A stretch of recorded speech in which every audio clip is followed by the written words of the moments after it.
Welcome, everyone. A very good afternoon, a good morning, good evening, wherever you're dialing in from today to this, the third session of our Talent for Africa Forum from the Global Business School Network and our partners at EcoBank Academy. My name is Rob Vember with the Global Business School Network. I'm happy to be your moderator for the hour. This is going to be yet another important, fruitful, and I'm sure lively conversation about issues pertaining to the continent for Africa. And as you know, the name says on the billboard, Talent for Africa. This is what the entire series is about. How do we put ourselves in the best possible position to make sure and ensure that Africa has the talent for Africans by Africans, with collaboration, of course, externally for what the continent needs in this particular moment. I am hesitant to suggest that this session above any of the others is one of the most important ones, but of course it does deal with 4IR and session 3, the future workforce learning and development in the fourth industrial revolution, is vitally important to all that we do at the Global Business School Network, at EcoBank Academy, and beyond as well. And we have 3 speakers in particular who I know will have great contributions to make. And importantly, I'm fairly certain that you will have great contributions to make as well. So I would encourage you to please submit your questions and your comments throughout the course of the session using the chat function, which is just down there on your Zoom screen. If you use the chat function, that way, depending on whether you direct them at particular panelists or at comments that everyone else is able to enjoy and comment on, I welcome you to please make use of that at any point in time. And as and when the moment arises and is appropriate, I will be certain to address those questions and comments to our panelists. Also a reminder that this webinar is being recorded, so we know people are busy. Not everyone necessarily will have time to attend. For all of those who've registered, and for you as well, if you miss anything, we'll be sure to send a recording of this webinar your way within the next day or two following the conclusion of the session. So let me introduce our speakers for today. Their bios, of course, were made available when you registered for this, so I won't be too long about going about introducing them, but here they are nonetheless. Dr. Enacea Oconedo is the Deputy Vice Chancellor of Pan Atlantic University in Nigeria. Prior to becoming Deputy Vice Chancellor, she held several leadership positions at Lagos Business School, including Dean, EMBA Director, Academic Director, and Deputy Dean for Academics. She has a bachelor's degree in accounting from the University of Benin, Nigeria, an MBA from Enacea Business School in Barcelona, and a doctorate in business administration from International School of Management in Paris. She's a fellow of the Institute of Chartered Accountants of Nigeria in 2015. In November of 2015, she was conferred as a fellow of the Society of Corporate Governance in Nigeria as well, in recognition of her exemplary leadership and contributions to good governance in that country. We're also very proud that she's a board member here of the Global Business School Network. Rebecca Harrison is the CEO and co-founder of the African Management Institute and has led the team since inception. AMI is a social enterprise that is pioneering a scalable approach to skills development and workplace learning in Africa. Under Rebecca's leadership, AMI has reached over 20,000 individuals in 11 African countries, has developed a large growing portfolio, has raised equity, debt and grant capital from African and international impact investors and foundations. She's passionate about democratizing skills development and supporting entrepreneurship in Africa. She spent 9 years as a foreign correspondent and manager for Reuters news agency, where she led business coverage in Africa and reported from 13 countries in Africa, Europe, and the Middle East. She's completed an MBA in entrepreneurship at South Africa's Gordon Institute of Business, where she graduated top of her class. And last but by certainly no means least, Dr. Nick Van Damme is internationally recognized thought leader, advisor, researcher, author, and speaker on learning innovations and leadership development. Nick has over 30 years of business experience as a former partner, chief learning officer, HR executive, and client advisor at McKinsey & Company, Deloitte, as well as Siemens. Nick is the chief of the IE Center for Corporate Learning Innovation, serves on the University Advisory Board, and is professor in learning, talent, and leadership development. He's authored and co-authored more than 25 books and numerous articles on innovations in learning and learning development under the patronage of the European Parliament Federal Ministry of Education and Research.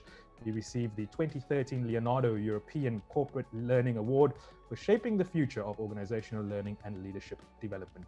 With that said, there's so much more that could be said about them, but I'll let them do most of the talking for the hour. I'm going to invite our panelists to please turn their cameras on, unmute themselves, and bid them all a very warm welcome. Nick is joining us from the Netherlands, Enacea is in Nigeria, and Rebecca joins us out of Kenya. The difficulty always with these sessions is there's such broad subject matter. Africa has such a vast array of opportunities and challenges. The problems are often so systemic that you find it's hard to figure out where should we go in. So I'm going to ask Nick to guide us in from a historical perspective as it relates to all that you've seen over the years in your working as far as learning development is concerned. How is this moment, if at all, different in terms of the needs as it in particular pertains to Africa compared to anything else you've encountered throughout your years of dealing in this work? Yeah, thanks, Rob, and also for the introduction, and thanks everyone for joining the session today. Yeah, I think we are at an extraordinary time, not just because of COVID, what is in itself extraordinary, but I think we are at the beginning of the fourth industrial revolution, coined by the World Economic Forum, or also referred to as the digital age. And what we will see over the next decade, there will be massive change when it comes to work, competencies, and as a consequence, every single person around the globe need to upskill or reskill himself. So if you just reflect on that, that is huge. And I think it's also a tremendous opportunity for people, for young people in Africa, because this is the moment where you can really start developing specific competencies that are really needed in many organizations, in many sectors globally. So just as a start statement, Rob, in terms of the exciting time ahead of us, and maybe last thing, and we talk about it, technology, who can really enable actually the skill development, for people. And I think, so Enacea is actually on a bit of a sabbatical at the moment. She's doing some writing, she tells me. She's just left LBS and preparing to start her new position. So Enacea, where you've perhaps been, looking in the business school, strictly speaking, sense for the last number of years within your role, becoming Deputy Vice Chancellor now and looking more at a broader institutional perspective with many different faculties and departments falling underneath you, I'm sure you've been thinking a lot more about how we incorporate 4IR and with your new mandate as opposed to the one that you've just left. Where from your perspective as you sit there now do we start tackling this gigantic, where do we take the bite out of the apple? And it's a big apple. Where do we start? Thank you. I think we actually need to start before they get into the university. So I think it needs to go backwards, because to prepare the people who are coming into uni for the fourth industrial revolution, we have to go back to how they're preparing them for uni in the first place. So that brings us to the quality of education that they're getting. And we can go back and look at what is the quality, what are the things that hinder the quality of people that come into the university, just so that we can educate them for the fourth industrial revolution. Now, if I look back over my time at the business school and what we were educating people for then, and what we ought to be educating people for now, I see a huge difference. 25 years ago, when I joined the business school, our approach was, give people the functional knowledge that they need to deal with the various areas of business. So the marketing, the finance, and all of that. But then I've seen a change over the time as, there's been developments in technology, as Nick alluded to, and developments in terms of even the sectors that are being created. So we had to move away to say, we're not educating people for today.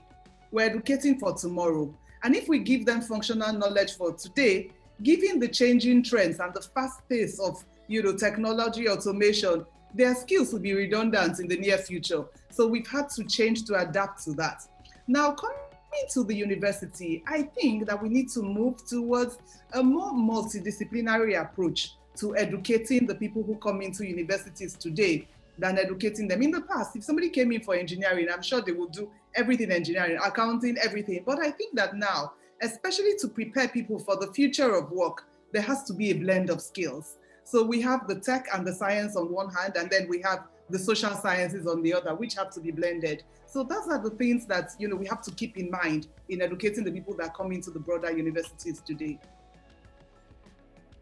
And Rebecca, on that point, there's often this, and I think we had in fact stated so in the kind of précis write-up for this session and posed one of the questions to be answered about whether or not we can, the suggestion implicit in the question was that it's an either or.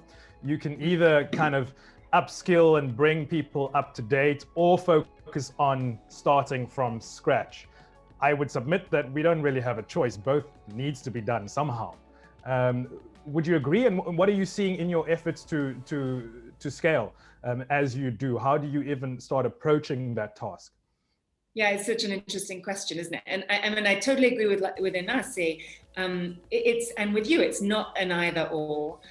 We absolutely need to be investing along the continuum of education into kind of training and lifelong learning and development. I guess though, I'm an entrepreneur, so I'm a pragmatist at heart, and we do, the reality is that of course resources are constrained. And the fact that resources are constrained, I guess, in my mind, places an even greater premium on the efficiency of our models. So we can't afford to be plowing money into solutions that don't work. So I'm going to say something a bit controversial, which is I think that there's actually quite a lot of money going into certainly training and development at the higher end of things, and that often it's not always well directed. And if we could figure out ways to deliver solutions that really worked and that delivered impact and could do so at scale, rather than investing in solutions that perhaps that we know that there's evidence to suggest don't work, like a lot of kind of traditional training models, then I think that's the answer. And then our dollar stretches further, and then we can invest along the continuum. And I think we'll talk about this later, but at AMI, we're really passionate about the potential of technology to drive impact in learning.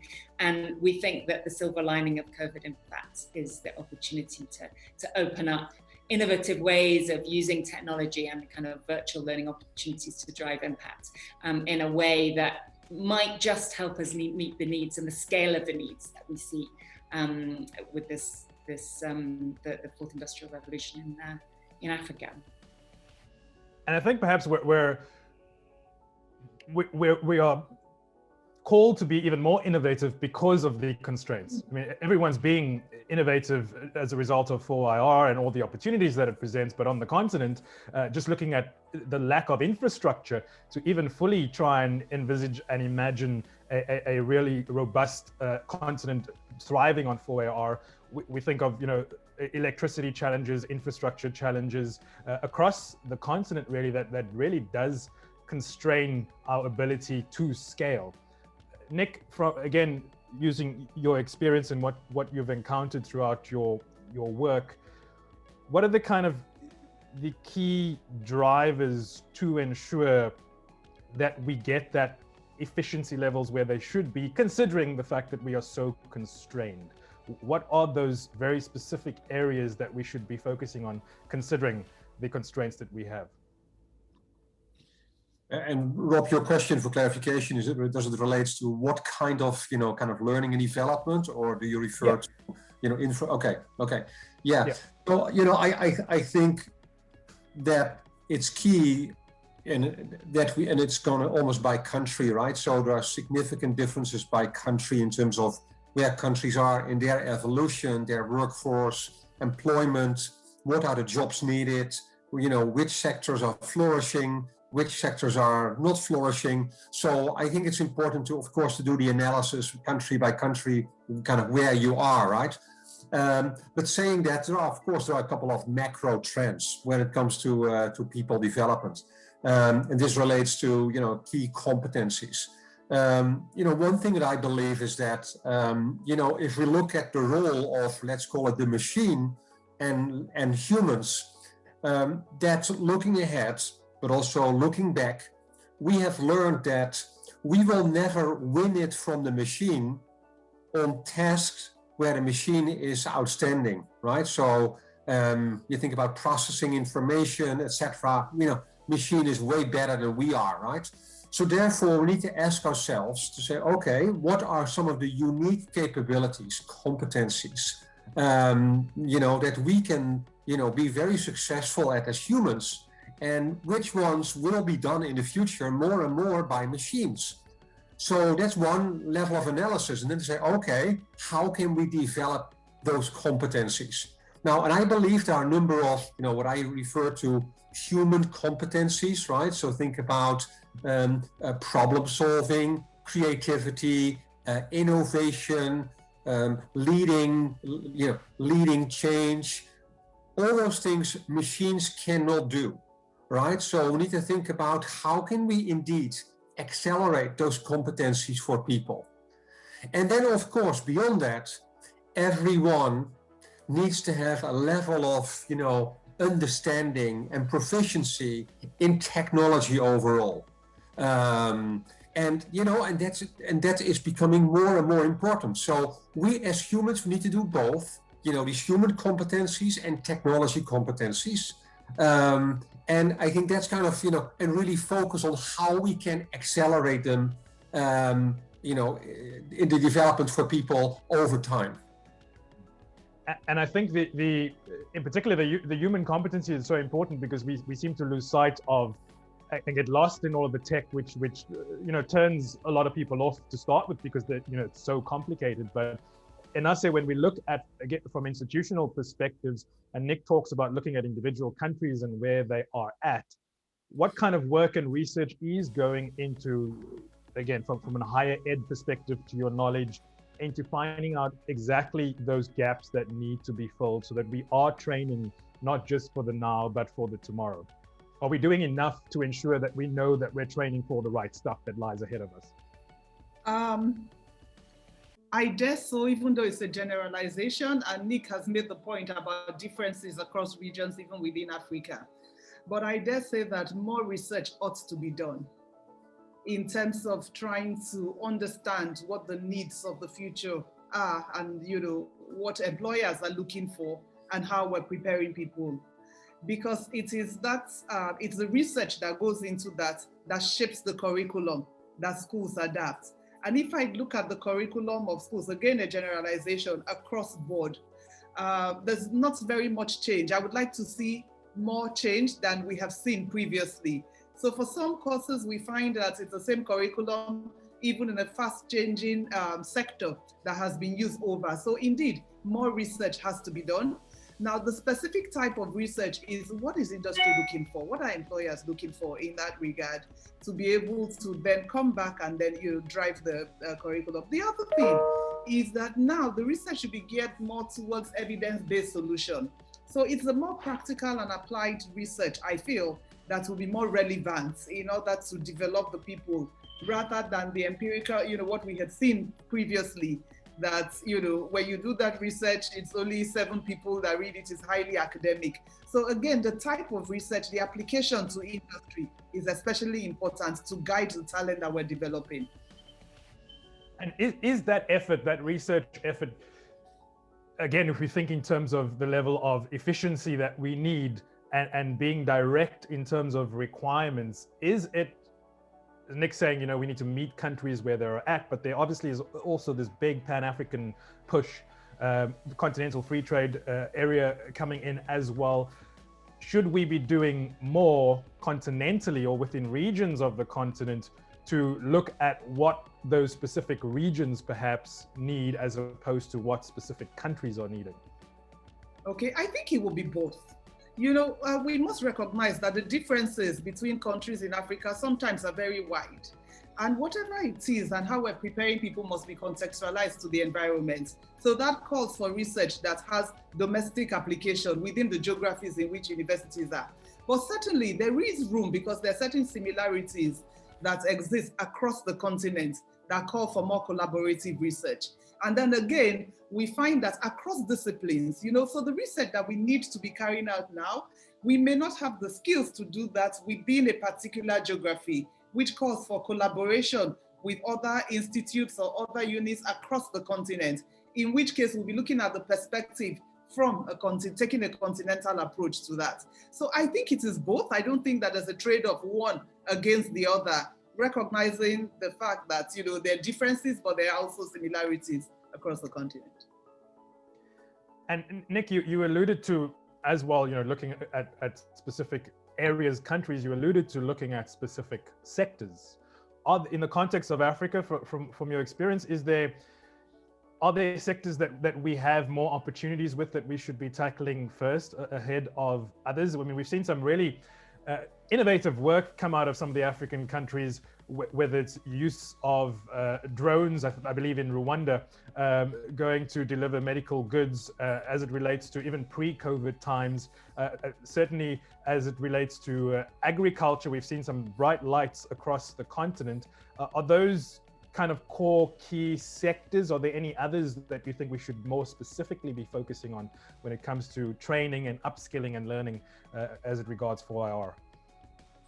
Yeah, it's hard, as I said, it's hard to generalize, right? So in terms of, you know, where will be the growth or where should we spend time in educating people? I think, again, it goes back to the analysis by country. But there are a couple of key themes, right? So depending on also the level of education that is needed, and also the needs in a specific country, right? So as an example, tourism is currently kind of flat, right? So it's bad, and tourism will go up again, right? So that's just a matter of time, you know. So I anticipate, you know, the tourism sector will grow again. Overall, when you think about technology, there's no doubt, right? So over the next decades, there will be, you know, huge growth actually in the tech sector, in designing, developing all kinds of solutions that needs to be implemented. To me, what is key is going back to what we discussed before, is that every person, no matter if you are in agriculture or in tourism or in financial services or pick any other industry, needs to double down in understanding new technologies and how they will be used for advancing business processes, disrupting businesses, by, you know, as a consequence, offering new products and services. But also a number of jobs will disappear, right? So if you look at financial services globally, you know, the number of jobs for people who, let's say, work in a local bank has declined already significantly over the last decade, and this continues to be the case. So therefore, yes, we need to look at what are different roles that are required, and that are roles where, you know, people have a better understanding of, let's say, you know, data analytics, as an example, you know, machine learning, AI, right? So there are a number of these areas where we expect, you know, there will be growth everywhere. So, and then my final comment is, of course, it also goes back to the individual, right? So we need to think about, for each person, what is your talent, your strength? What are the things you get excited about? Because not everybody wants to become a data analyst, right? So let's face it. So we need to think about, on a personal level, how can we make sure increase employment for all, right? So that's the big challenge, I think, ahead of us. Glad to see you managed to make your way back in, Rebecca. Thank you. We were just discussing for your benefit. Sorry. And no problem, and would like you to contribute, looking at, are there specific sectors that we should in particular be focusing on the continent? So talking healthcare, agriculture, any particular sectors, and perhaps in your work you've encountered particular movements in certain directions, or sectors that we would most benefit from, that are currently best primed to accelerate and to scale? Yeah. I was just thinking to myself, I jinx myself. As soon as I start talking passionately about technology, you can guarantee that your Zoom link will crash. So I'm so sorry about that. I'm sorry to have missed some of the conversation. But yeah, I mean, this is a really interesting question around sectors we're grappling with a bit at the moment. I mean, the reality is that if you want to do something really concerted in a sector, you're often going to require some kind of development funding still. That's been our experience anyway. And so we quite often find ourselves still, driven by donor priorities. Thankfully, there's a lot of donor interest at the moment in some really exciting sectors that we think, are going to be high potential for the continent. So, for example, we're seeing a lot of energy in the clean energy sector, the kind of access to energy sector at the moment, and agriculture, of course, as well, just because of the contribution to economies. I think what's exciting as learning providers is that, even if we're not always in control of where the big projects are, what we can do is take a really demand-driven approach once we're involved in a sector. So we've been involved in just to give an example, really interesting project in clean energy and access to energy, where it's a big project focused on building capacity in the access to energy space and strengthening companies. And where our project is particularly focused on talent and building skills and talent. And we've been able to work with another organization that has worked closely with companies to identify kind of skills gaps and needs. And they've been able to, they specialize in kind of recruitment, but a kind of innovative recruitment, demand-driven recruitment model, been able to identify those needs and find the right people to fit them. And then we've been able to come in with some of the training and development to make sure to kind of level them up to be ready to take those roles. And I think those kind of models are really interesting, where we as learning providers can work really closely with the private sector to develop demand-driven programming that's really directly, literally developing skills that can be kind of plugged into a sector. So that doesn't totally answer your question about the sector itself, but I think wherever the sector focuses, for me, the really important thing is to be then very focused and demand-driven. Again, kind of a focus on efficiency, to make sure that we're investing in the right skills and the right people for the jobs that are needed to drive the continent forward. I want to remind everyone to please your questions and your comments in the chat bar. You can get them through, and I'll be sure to pose them to our panelists. And I say to stay on this track of whether we're driven by demand or what's coming our way from a student perspective, Nigeria being your base, what has been your experience whether it's the greatest demand from a corporate perspective or a sector perspective, or even from a student perspective? What have you found as it relates to what those various groupings of people are wanting with the fourth industrial revolution in mind? That I agree with what Nick has said, and I think with Rebecca as well, that what they're looking for now, what it is that I saw was a shift towards more soft skills. Okay, so yes, we need the technical things, but a move towards more soft skills. The things like I think that Nick mentioned a couple of them: the problem solving, creativity, the critical thinking. So I think employers are seeking we recognize that, what machines will do is they will, churn the data, they will do all of those. But then we still are looking for the adaptable social and behavioral skills, the cognitive skills. I always make the point that, machines don't run companies, individuals do. And therefore, we need to be able to develop these individuals to use what it is that, the machines produce for us. And therefore, what are those things that they're looking for? So from that sector perspective, there's a move towards looking for this sort of skills rather than the specific things. There's some professions now that, if I may, they seem to be getting a bit extinct just because machines can do the jobs better. Okay, so we find that things like accounting, things like that, they can do it a lot better. But then there's new jobs that are being created in other sectors. So if I look at Nigeria, for instance, with financial services, to answer your question earlier on, with hospitality, with information services, really in the service area, I see more of a boom and a demand for skills that can fit into those sectors. But then underlying it, there seems to be like a general thread that's running through what employers are seeking, more away from the specific to more all those things that we have mentioned previously.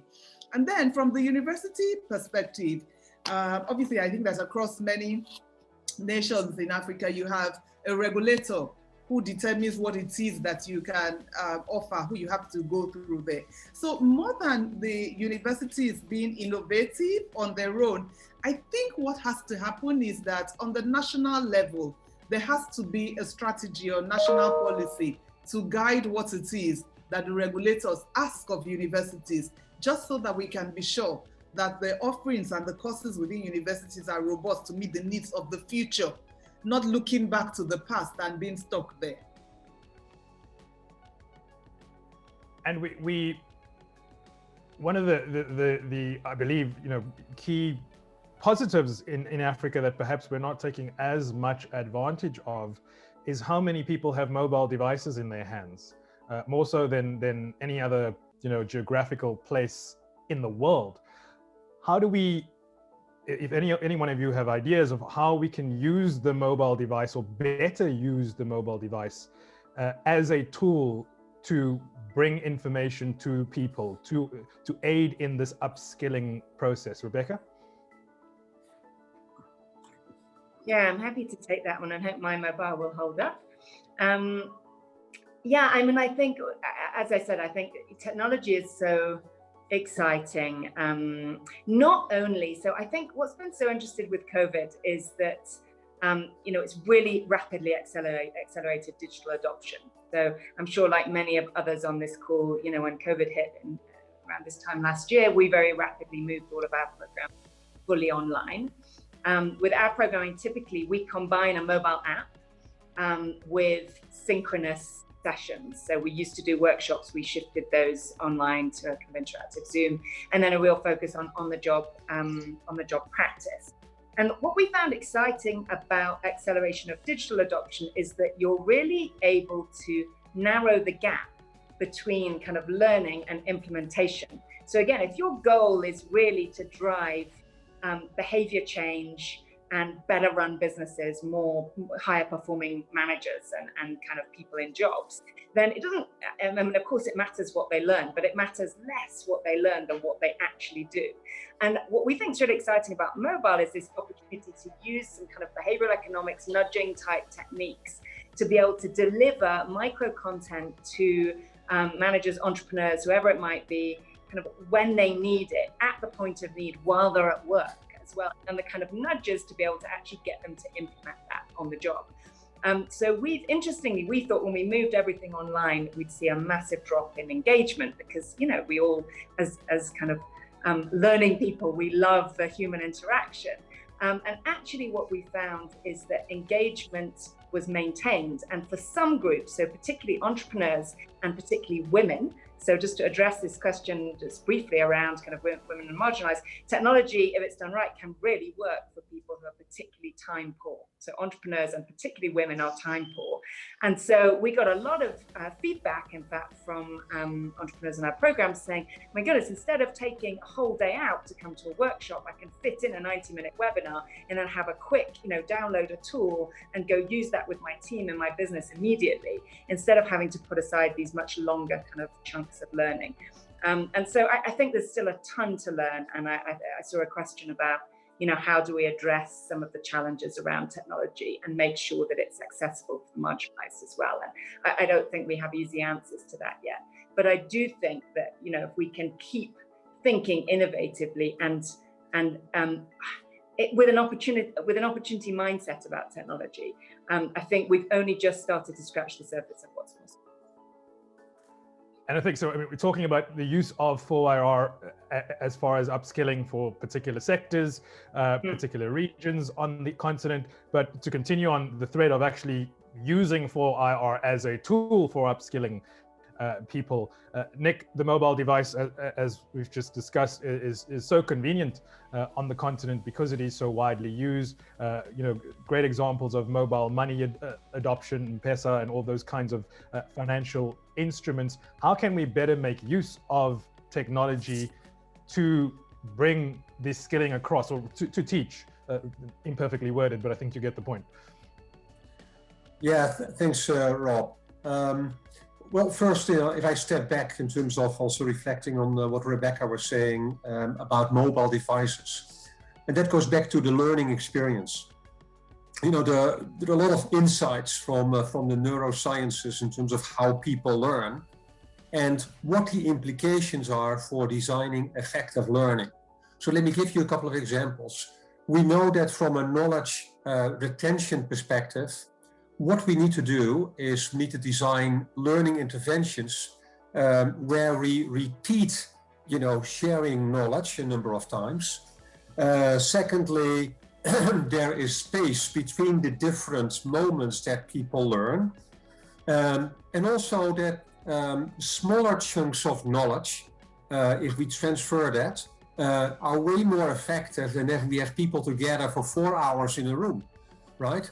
Beyond that, we know that people learn, from interaction and by doing something themselves. So the whole notion of action learning. And if you reflect on that and say, wow, what's the potential of mobile learning? It's huge, because you can indeed, provide people on their mobile devices with chunks of knowledge in a certain time. You can add techniques like gamification to it, where people earn badges and points, and that will make the learning experience very effective. So I'm very optimistic that, kind of what we know from the learning sciences in terms of how to design highly effective learning, make them available through mobile devices, that can have a huge impact on, indeed, the upskilling and reskilling of people. And of course, a further benefit is that learning doesn't have to necessarily be synchronous. I mean, it could be asynchronous. You could, perfectly tailor things towards individuals, and gives you better tracking and data on the back end to see where individuals are at. Correct? Sure. Yeah, I think it also goes back to the learning analytics, right? So the exciting thing is that we can track everything what's happening actually on people's smartphone. And that will give us insights, kind of what they learn, how they learn, what we can do differently. So combining the sciences will have a huge impact. There's a question through from Karen Sherman from Davis College and the Aquila Institute in Rwanda, also agreeing that tech is critical to scale market relevant higher ed programs, but tech infrastructure weak across many African countries, and particularly for underserved populations and women. How can we address this more collaboratively across institutions? And I guess Enacea takes us back to that question of, do we deal within regions, do we deal within countries? But looking at specifically from an institutional perspective, and that's largely why the Global Business School Network is here as well, for your benefit. Our mission is to improve management and entrepreneurial skills in the developing world. How do we better collaborate on an institutional level to ensure that we are, whether looking at the pedagogy, looking at using 4IR to better scale, or doing that research more broadly? Are you seeing enough? Thank you. No, I'm not seeing enough. I think that we want to see more, but before we come to that, I will speak specifically about the collaboration on pedagogy and things like that between institutions. I think that the collaboration has to be broader, because if we look at, the constraints that go against technology, certainly it's scalable, if we can adapt it and if more people are using it there. But there are things that we rely on the government to be able to produce. We rely. So there's, the things about the infrastructure that is needed to support it, the power, as well as the access to broadband and so on and so forth. But then I think that the mistake that we make is that we believe that that infrastructure is in place across most of Africa. So what we need to do is collaborate on the how, and it will reach the people. If we look at the population in which we have more or less 45% that are in rural and then 55 in urban, in those places there's not even access. So I think at a broader level, there has to be collaboration between governments, perhaps foundations and companies, who I think ought to look at this as, enlightened self-interest. If we can develop a broader talent pool, then we can hire from there, to meet the needs. So that's on the first place. And then with the institutions, yes, we cannot make that we cannot do those things, but then within ourselves, we can share what has worked. So we can look at what has worked in this, that you don't need to reinvent it, and you can then replicate it there. In the past, we used to be adapters of technology. If something had worked somewhere, we would bring it and then we will adapt to suit our needs. But then there are peculiarities, again, back to the differences. There are peculiarities that say we need to come up with innovations that are very much suited there. And in that space, I think that there's a lot that can be done in that regard. And when we look at collaborators from your perspective, Rebecca, are you finding, in terms of development and the finance that you have access to, is it largely coming from outside of the continent? Is there enough capital on the continent being plowed back into the continent? What is your experience in terms of your work? You're on mute. Sorry. In terms of learning specifically? Yeah, correct. Or upskilling, yeah.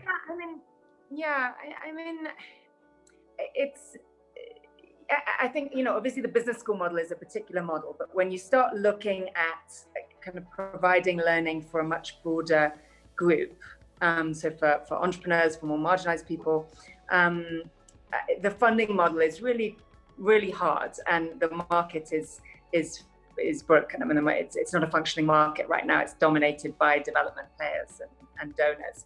And yeah, we spend a lot of time thinking about, what is this market going to look like long term? How can we really demonstrate very clearly the value of learning and lifelong learning to entrepreneurs and business people and decision makers in companies to ensure that that companies here on the continent and individuals are investing in solutions that are going to really yield results. And so, yeah, I mean, I would say for now, a lot of money is still coming from outside the continent, but it's needed and it's welcome. My hope is over time that transitions, and it transitions more towards a kind of a true market where the beneficiaries of that learning are the ones who eventually really see the value and are able to pay for it. And technology is going to be part of that, because of course the other side of the market is being able to drive down costs to the point where the demand side can bear those costs, so you get true product market fit, and that's where again technology can be so exciting. Nick, are we seeing enough adoption by big corporates who are, whether in particular invested on this continent, to plow back from a lifelong learning, upskilling perspective? Have you noticed any significant increase over the years in that regard? Yeah, so what you see is, let's say if I go back in time in terms of digital learning, right? So, digital learning or computer-based learning has been around for a long time. And the big change happened after 1997 with the arrival of the internet. And then the term e-learning was coined.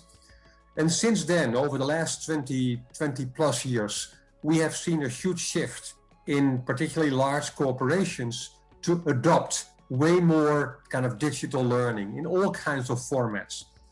And of course, if you reflect over the last 12 months or the last 10 months, this has gone double down, right? So basically, many corporations, all corporations have moved to the internet when it comes to learning. And for different levels, right? So there has been typically a level of resistance for leaders to be involved in digital learning. But, that has happened now. And guess what? People feel, wow, this is indeed very powerful, can be very effective, if well designed, right? So from a pedagogy and instructional design perspective. And I had a survey, a research survey launched earlier in the year or last year. And, the feedback from corporations is that, digital learning is here to stay. After the pandemic, they will do even more than, they have done before. And sure, there's still a place where people will come together. I always think about, high-tech, high-touch learning. Right, so we use technology as much as possible, but also there's a moment that people like to be together as humans, and they will develop and practice skills. They will network. It's about culture building, also live problem solving or working on a specific, action-based learning initiative. But basically, the pandemic has changed learning dramatically, particularly corporate learning. And I think that's very exciting. And organizations are doing more because they have to do more in order to upskill their people and also to reskill their workforce. And that cannot, if you look at how massive that need is, that cannot happen in classrooms with 25, 30 people. It's just the bandwidth is insufficient in order to make that happen.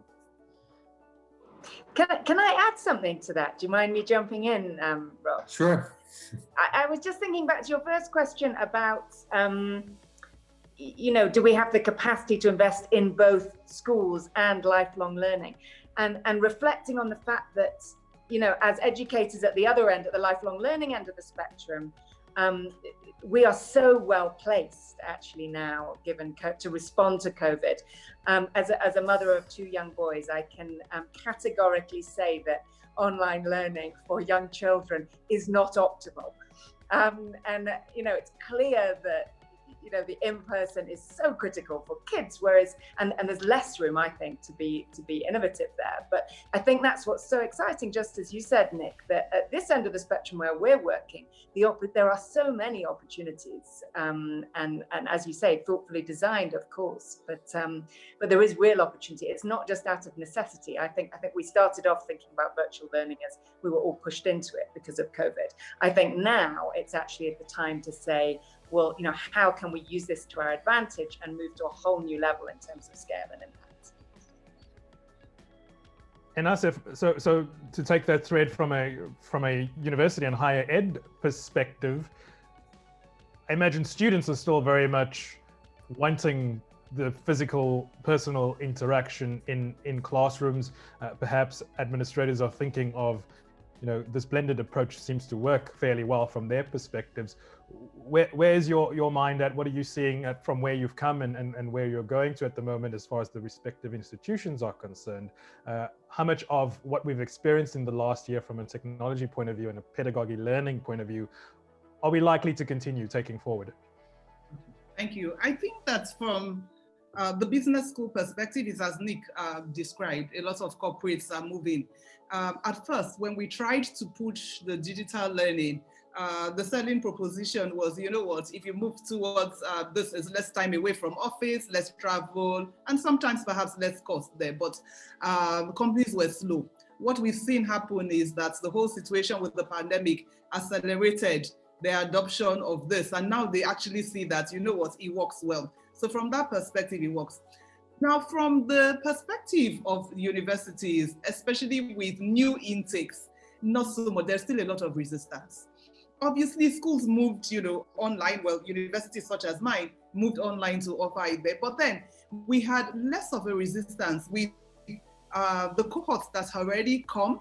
They had already bonded with their classmates, and therefore it was not so difficult to do that because they already had some sort of camaraderie and all those sort of things. But with the new ones, well, they didn't have a choice, but they came. But then what we now see is that there's a lot of pushback because they want to have the face-to-face. We also feel that at that stage where you're developing people, all those skills that we spoke about, the social skills, those things, they're things that so far technology has not yet honed it to a T for you to be able to do that. Yes, we pass the knowledge.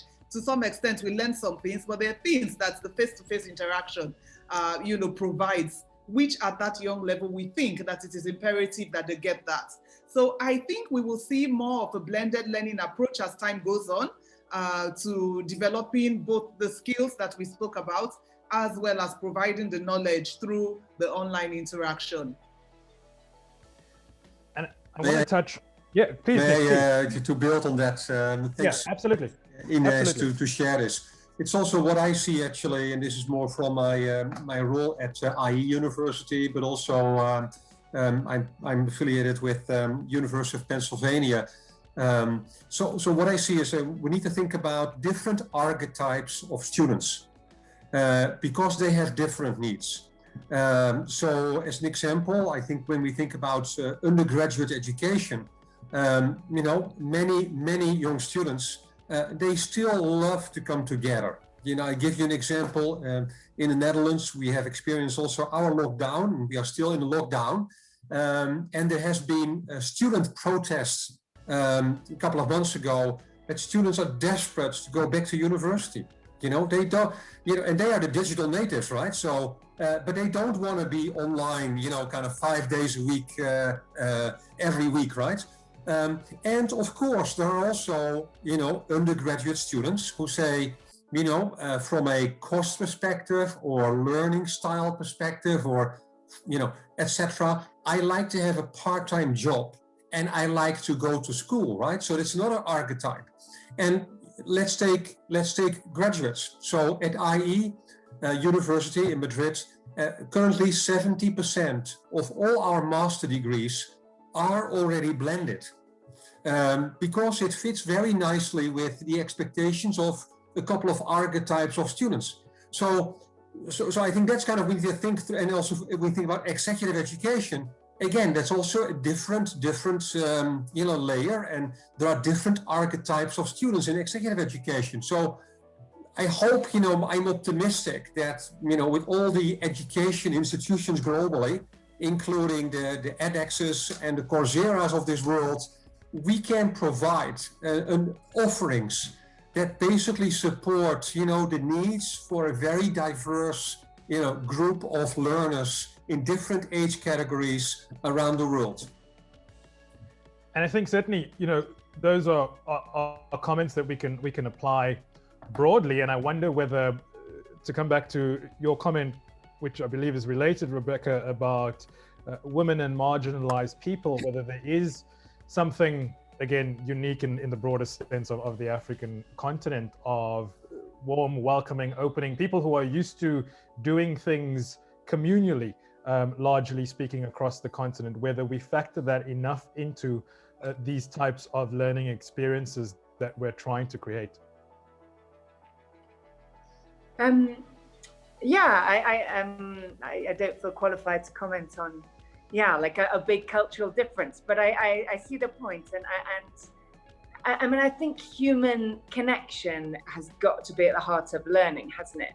And we just see that, across all of our programs, that people want to connect, and it's a core part of our programming, in fact, is around peer-to-peer learning. So we have the mobile tools, and then we have kind of peer-to-peer learning and kind of interactive sessions, and then a focus on the job practice. So I absolutely agree that kind of human connection has got to be at the heart of it. In my mind, I think sometimes we get caught up with the idea of tech versus, in-person versus digital, analog versus digital.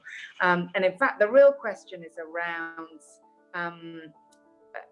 two things I think that make a program really successful, at least for our kind of constituents, are around one, the human connection. So do people feel they're able to connect with others and learn from others? And then the second is, are they able to apply what they learn kind of immediately in their job? And I really firmly believe that you can do either of those two things, either online or in person, if you think creatively. It's definitely much harder online. It's harder to have to have a party at the end, a graduation party.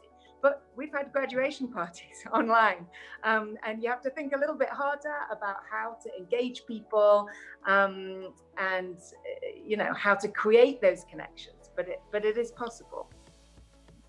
So we've got about 5 more minutes, so I want to go around the room twice, and if there are any last-minute questions, please in the chat bar below.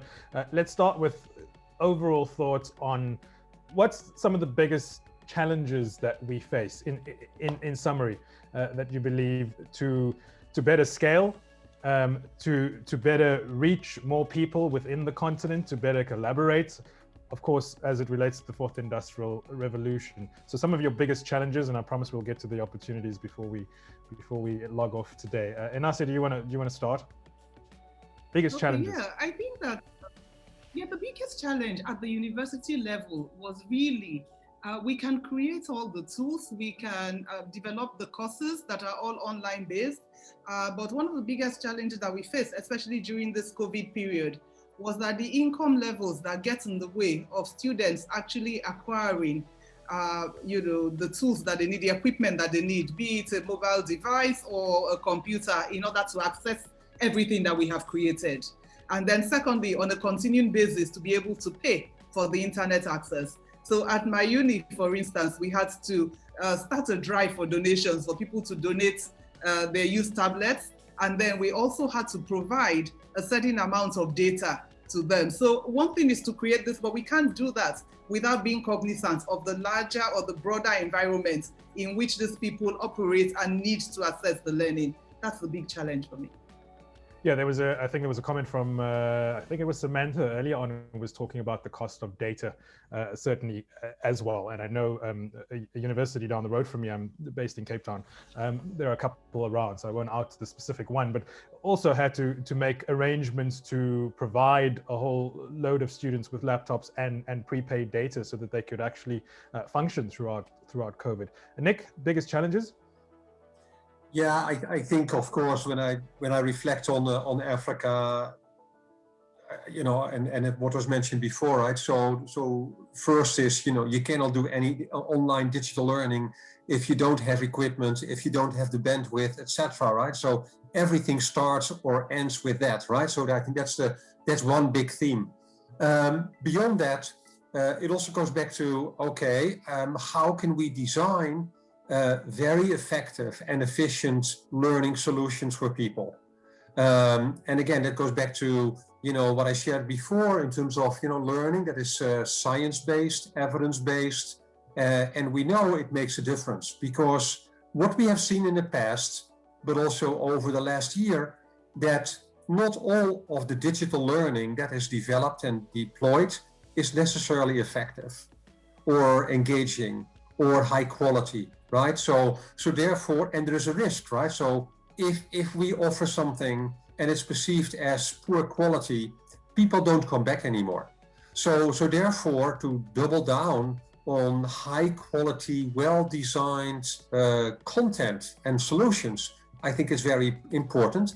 And the last thing relates to the faculty and, you know, teachers, right? So I believe that, you know, at the end of the day, also online, you know, the teacher, the faculty member will make the difference.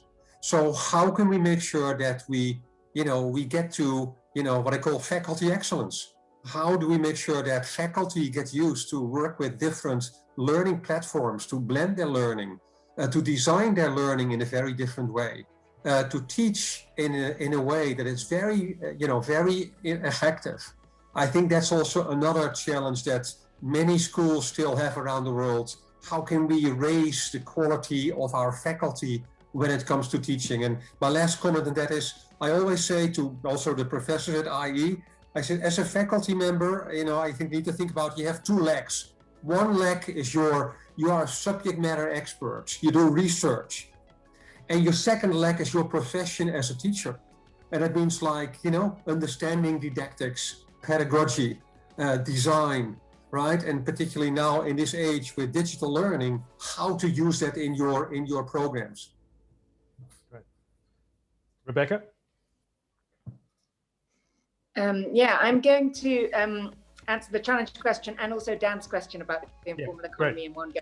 Okay, so this is such a great point, Dan. Thanks for raising it. The informal economy, which obviously accounts for the majority of jobs, in fact, jobs, if you call them jobs, or economic activity across the continent.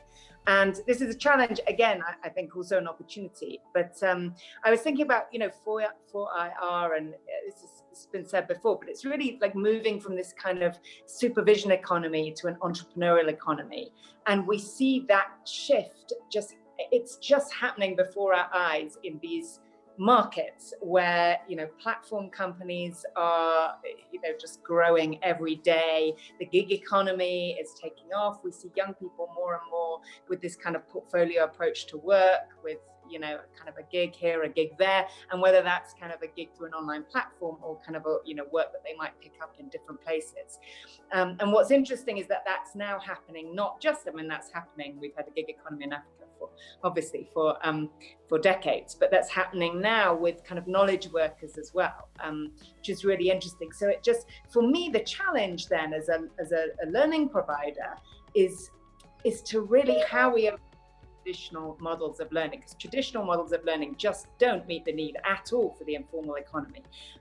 You know, you don't have an employer who's going to pay for you to go and do an executive education course or an MBA. You don't have the visibility even into your earnings to know that you can go and invest in a big, expensive course. So this need for this much leaner kind of minimum viable learning, can we provide just what's needed right now, is a massive challenge and a massive opportunity. So just really, we've been working with Uber, for example, on supporting their women drivers with these kind of 4IR type skills, exactly that, like how can they make more, what can they do to just make more money each day? How can they delight customers? Those really urgent kind of needs.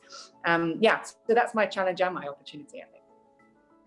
I appreciate that. And out of interest, on what kind of working with these women Uber drivers, you're doing that in a classroom setting? Are you doing that on virtually? How are you delivering that training? Yeah, it started off as a blend of the two.